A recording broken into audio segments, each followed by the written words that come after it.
Chapter 5. I place an underwater phone call. I'd never seen Camp Half-Blood in the winter before, and the snow surprised me.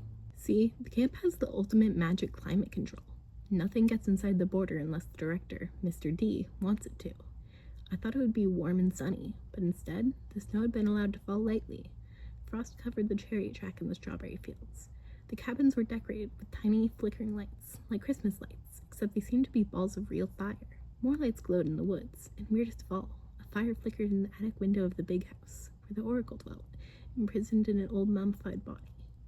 I wondered if the spirit of Delphi was roasting marshmallows up there or something. "Whoa!" Nico said as he climbed off the bus. "Is that a climbing wall?" "Yeah," I said. "Why is there lava pouring down it?"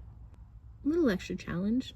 Come on, I'll introduce you to Chiron. Zoe, have you met—" "I know Chiron," Zoe said stiffly. "Tell him we will be in cabin 8. Hunters, follow me." "I'll show you the way," Grover offered. "We know the way." "Oh, really? It's no trouble. It's easy to get lost here if you don't—" He tripped over a canoe and came up, still talking. "Like my old daddy goat used to say. Come on." Zoe rolled her eyes, but I guess she figured there was no getting rid of Grover. The hunters shouldered their packs and their bows and headed off towards the cabins. As Bianca D'Angelo was leaving, she leaned over and whispered something in her brother's ear. She looked at him for an answer, but Nico just scowled and turned away. "Take care, sweethearts," Apollo called after the hunters. He winked at me. "Watch out for those prophecies, Percy. I'll see you soon." "What do you mean?" Instead of answering, he hopped back in the bus. "Later, Thalia," he called. "And, be good." He gave her a wicked smile, as if he knew something she didn't. Then he closed the doors and revved the engine. I turned aside as the sun chariot took off in a blast of heat. When I looked back, the lake was steaming. A red Maserati soared over the woods, glowing brighter and climbing higher until it disappeared in a ray of sunlight. Nico was still looking grumpy. I wondered what his sister had told him.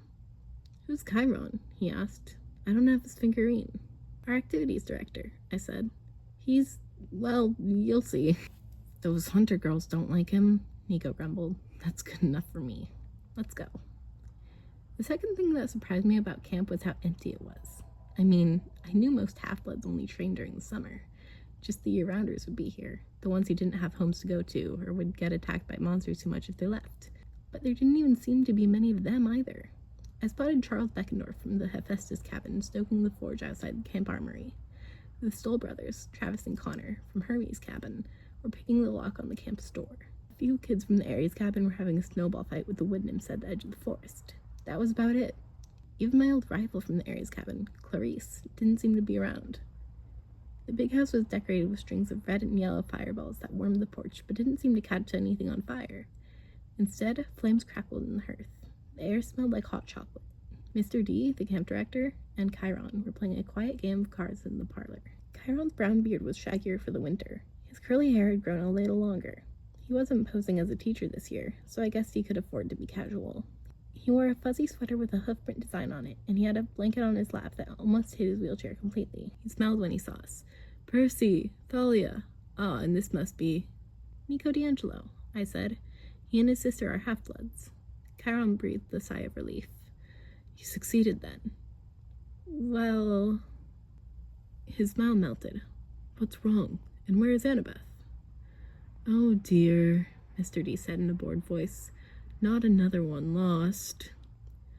I've been trying not to pay attention to Mr. D, but he was kind of hard to ignore in his neon orange leopard skin warm-up suit and his purple running shoes. Like Mr. D had ever run a day in his mortal life. A golden laurel wreath was tilted sideways on his curly black hair, which must have meant he'd won the last hand of cards. "What do you mean?" Thalia asked. "Who else is lost?" Just then, Grover trotted into the room, grinning like crazy. He had a black eye and red lines on his face that looked like a slap mark. "The hunters are all moved in." Chiron frowned. "The hunters, eh?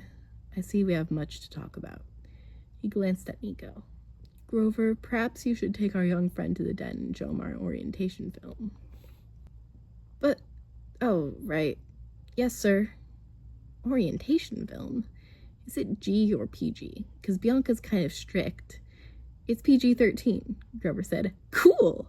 Nico happily followed him out of the room.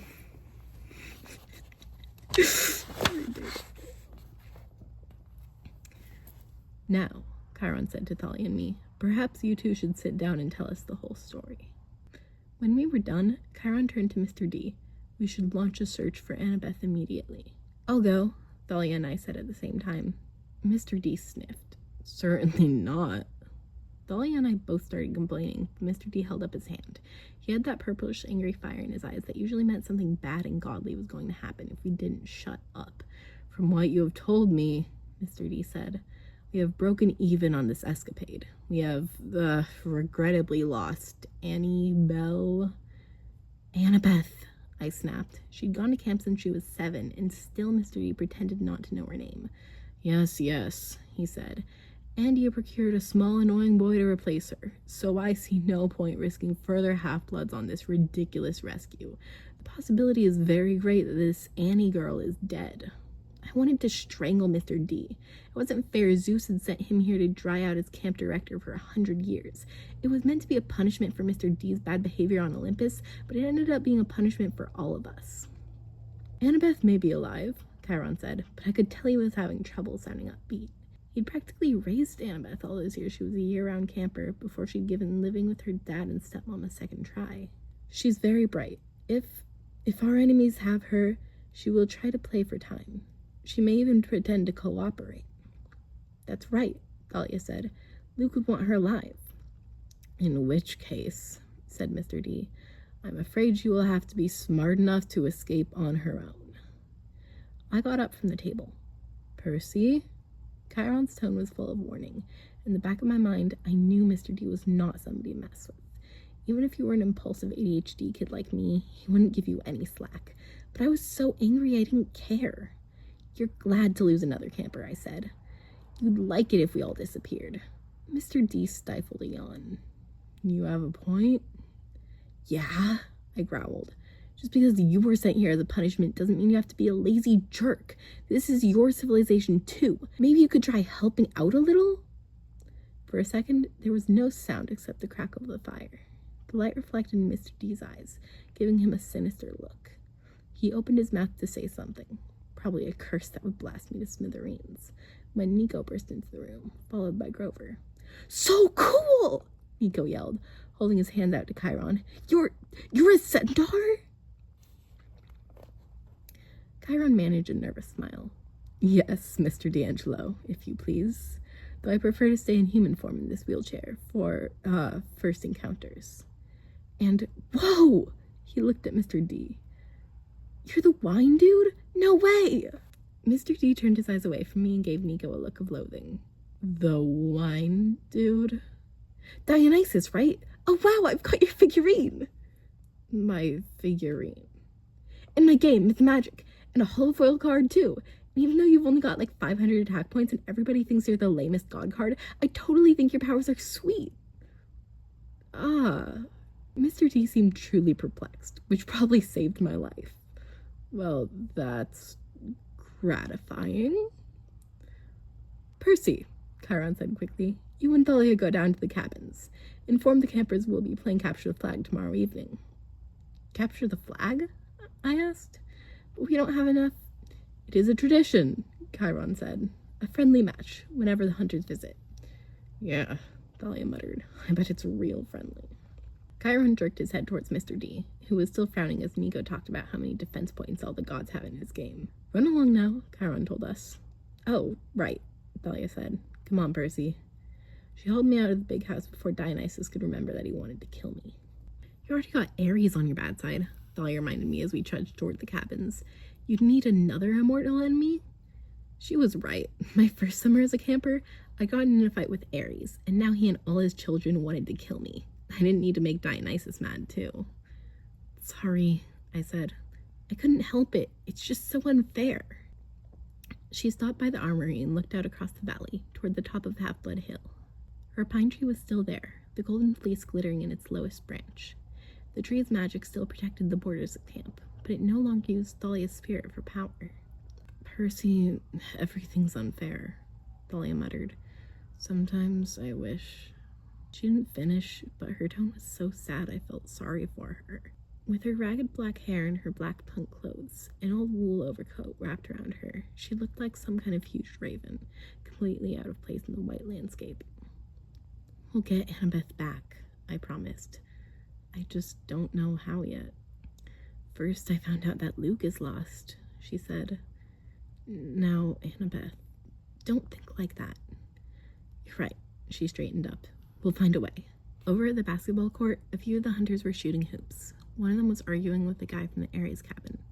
The Aries kid had his hand on his sword, and the hunter girl looked like she was going to exchange her basketball for a bow and arrow at any second. I'll break that up, Dahlia said. You circulate around the cabins. Tell everyone about Capture the Flag tomorrow. All right. You should be team captain. No, she said. You've been at camp longer. You do it. We can, co-captain or something. She looked about as comfortable with that as I felt, but she nodded. As she headed for the court, I said, Hey, Thalia. Yeah? I'm sorry about what happened at Westover. I should have waited for you guys. It's okay, Percy. I probably would have done the same thing. She shifted from foot to foot, like she was trying to decide whether or not to say more. You know, you asked about my mom, and I kind of snapped at you. It's just... I went back to find her after 7 years, and I found out she died in Los Angeles. She was a heavy drinker, and apparently she was out driving late one night about 2 years ago, and Dahlia blinked hard. I'm sorry. Yeah, well, it's not like we were ever close. I ran away when I was 10.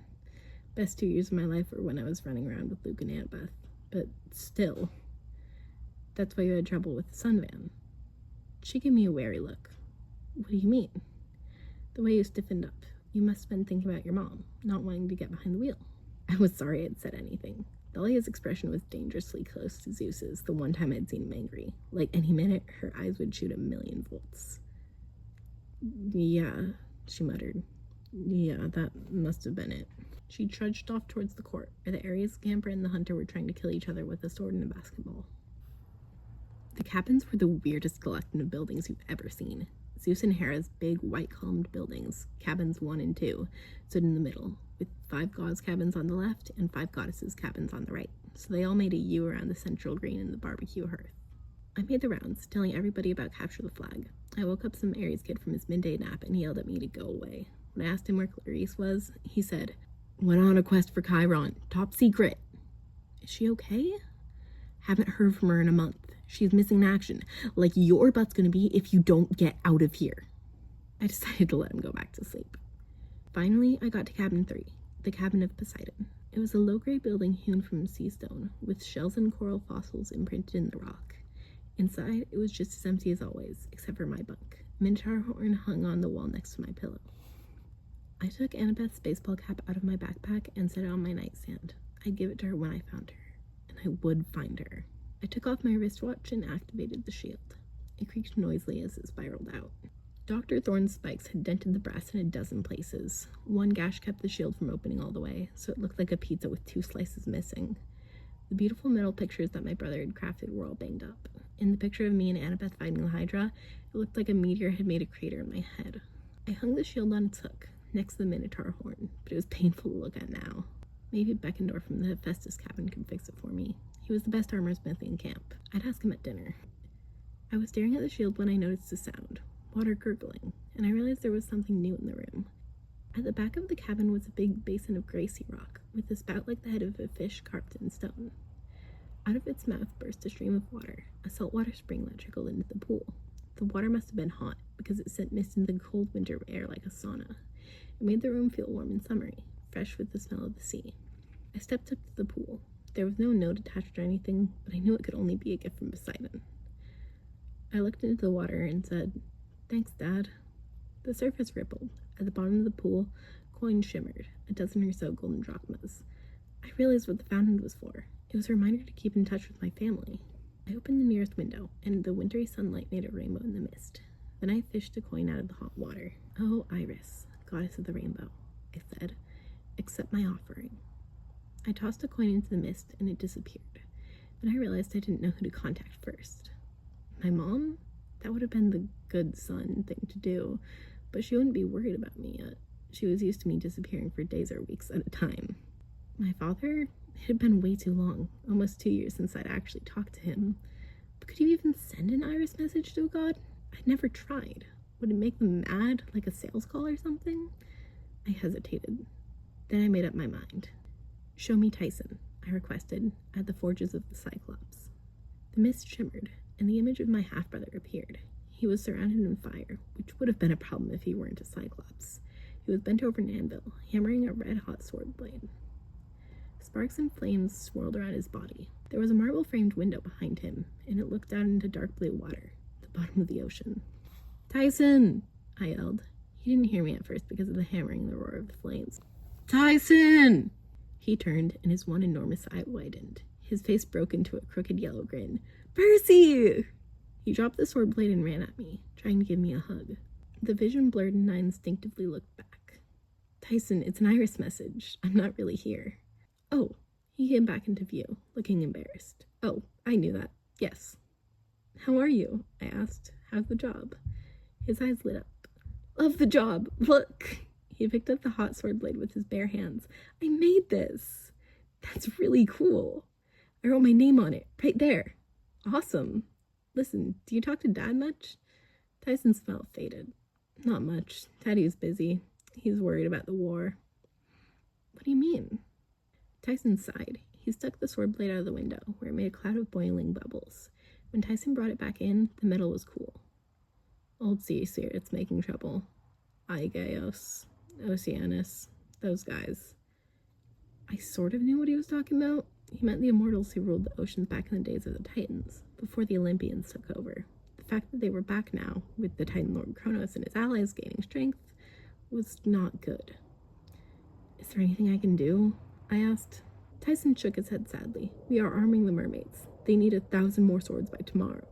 He looked at his sword blade and sighed. Old spirits are protecting the bad boat. The Princess Andromeda? I said. Luke's boat? Yes, they make it hard to find. Protect it from Daddy's storms. Otherwise he would smash it. Smashing it would be good. Tyson perked up, as if he'd just had another thought. Annabeth! Is she there?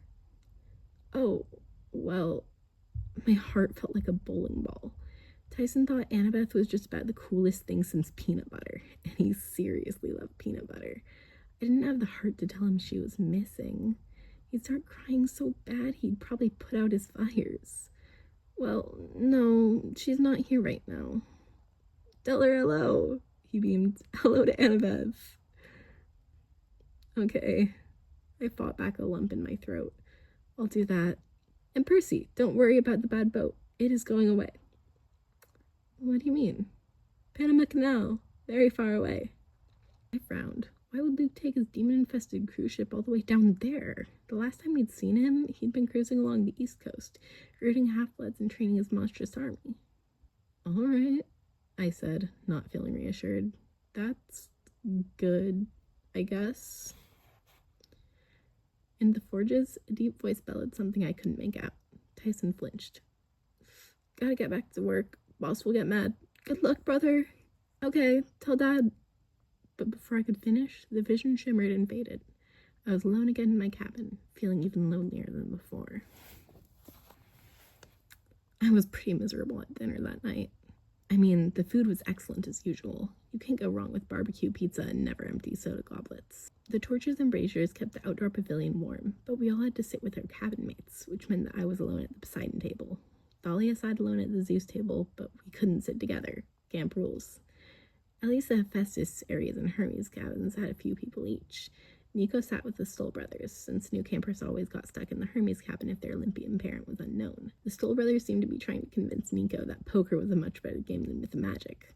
I hoped Nico didn't have any money to lose. The only table that really seemed to be having a good time was the Artemis table. The hunters drank and ate and laughed like one big happy family. Zoe sat at the head like she was the mama. She didn't laugh as much as the others, but she did smile from time to time. Her silver lieutenant's band glittered in the dark braids of her hair. I thought she looked a lot nicer when she smiled. Bianca D'Angelo seemed to be having a great time. She was trying to learn how to arm wrestle from the big girl who picked a fight with the Ares kid on the basketball court. The bigger girl was beating her every time, but Bianca didn't seem to mind. When we'd finished eating, Chiron made the customary toast to the gods and formally welcomed the hunters of Artemis. The clapping was pretty half-hearted. Then he announced the Goodwill capture the flag game for tomorrow night, which got a lot better reception. Afterwards, we all trailed back to our cabins for an early winter lights out. I was exhausted, which meant I fell asleep easily. That was the good part. The bad part was I had a nightmare. Even by my standards, it was a whopper. Annabeth was on a dark hillside, shrouded in fog. It almost seemed like the underworld because I immediately felt claustrophobic and I couldn't see the sky above. Just close, heavy darkness, as if I were in a cave. Annabeth struggled up the hill. Old broken Greek columns of black marble were scattered around, as though something had blasted a huge building to ruins. "Thorn!" Annabeth cried. "Where are you? Why did you bring me here?" She scrambled over a section of broken wall and came to the crest of the hill. She gasped. There was Luke. He was crumpled on the rocky ground, trying to rise. The blackness seemed to be thicker around him, fog swirling hungrily. His clothes were in tatters and his face was scratched and drenched with sweat. "Annabeth!" he called. "Help me, please!" She ran forward. I tried to call out, "He's a traitor! Don't trust him!" But my voice didn't work in the dream. Annabeth had tears in her eyes. She reached down like she wanted to touch Luke's face, but at the last second she hesitated. "What happened?" she asked. "They left me here," Luke groaned. "Please, it's killing me." I couldn't see what was wrong with him. He seemed to be struggling against some invisible curse, as though the fog were squeezing him to death. "Why should I trust you?" Annabeth asked. Her voice was filled with hurt. "You shouldn't," Luke said. "I've been terrible to you, but if you don't help me, I'll die." Let him die, I wanted to scream. Luke had tried to kill us in cold blood too many times. He didn't deserve anything from Annabeth. Then the darkness above Luke began to crumble, like a cavern roof in an earthquake. Huge chunks of black rock began falling. Annabeth rushed in just as the crack appeared, and the whole ceiling dropped. She held it somehow, tons of rock. She kept it from collapsing on her and Luke just with her own strength. It was impossible. She shouldn't have been able to do that. Luke rolled free, gasping. "Thanks," he managed.